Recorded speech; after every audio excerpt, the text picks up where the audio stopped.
Bir ovoz dunyoni o'zgartiradi. Ishonmasanglar, men sizlarga bir hikoya so'zlab beray. 2008-yili saylanma qatnashgan chag'imda aeroplanga o'tirib Karolina shtatining shimoliga, yo'q, janubiga borgan edim.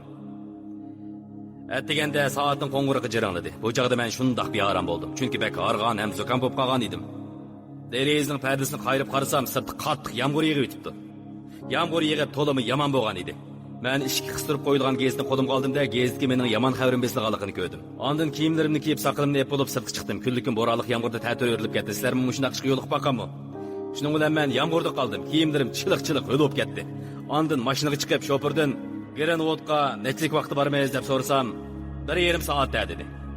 Shuning bilan mashina mangdi, to'xtamasdan mengayverdi. Xuddi bizni hech yerga bormanglar degandek yomg'irni to'xtamay yig'iyverdi.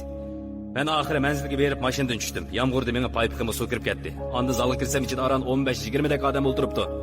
Sizlarga deb bersem, ular meni ko'rib ancha xush bo'lmagandek qilatdi. Anda men ichiga kirib, ularga salom qildim. Lekin ular hech nimani anglamagandak o'ltiraverdi. Lekin men tuyuqsizda oxir qiratdan bir sado kelib, shundoq deb baqirganligini angladim. Ruhliqmi sizlar? Yana zalda kelmaylan, shundoq degandek qildi. Ondan yana hiliq ovoz tayyorliqlar putdimi deganda zalda kelmaylan putdi dedi. Lekin men zodi nemish bo'lganligini faqat anqiramadim. Ham bu odamda sarang bo'pti, bu yerga kelmagan bo'lsam bo'pti ekan deb o'yladim. Ondan men zalning kayniga qarasam, beshig'i shilab kiyib olgan bir 30 yoshli ayol turibdi. Balkim uning 6-chi bobosi kerak. U yana o'z turish joyidagi qartalliklarni taraqqiy qildirish jamiyatida xizmat qiladi ekan.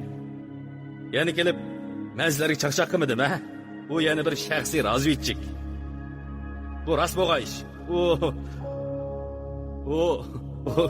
O rastilla bir shaxsiy razvedchik o'xshaydi. Garchi sizlarga qarmoq undaqdek tuyulmasimi? O shundoq chiroyli kiyinib olgan edi. Ham kishilarga noyat tonish bo'lib, mayli u nagil bo'lmasin, maosh sho'rlarni tovlaydi. Ruhliqmi sizlar? Tayyorlig'inglar tutdimi? Mayli qandaqlik bir yig'inga qatnashmasin, u shundoq qiladi. Lekin qiziq bo'lgani shuki, birdan-keyin men rastilla ozroq ruhlangandek bo'ldim. Men asli boshlanishda o'zimni tayyorlig'im tutgandek his qilgan edim. Shuning bilan atdigandik o'ng'ishsizlik va passiv kayfiyatlarning hammasi yo'qolgandek bo'ldi. Yana bu ish menga bir ovozning bir zalni o'zgartiradiganligini bildirdi. Bir zalni o'zgartiradigan ekanman, bir shaharni o'zgartirayman. Bir shaharni o'zgartiradigan ekanman, bir shtatni o'zgartirayman. Bir shtatni o'zgartiradigan ekanman, bir davlatni o'zgartirayman. Bir davlatni o'zgartirsam, butun dunyoni o'zgartirayman.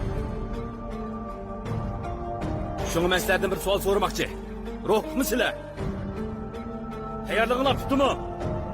Ruhliqmi sizlar? Tayyorlig'inglar tutdimi? Tayyorlig'inglar tutdimi? Ruhliqmi sizlar? Tayyorlig'inglar tutdimi?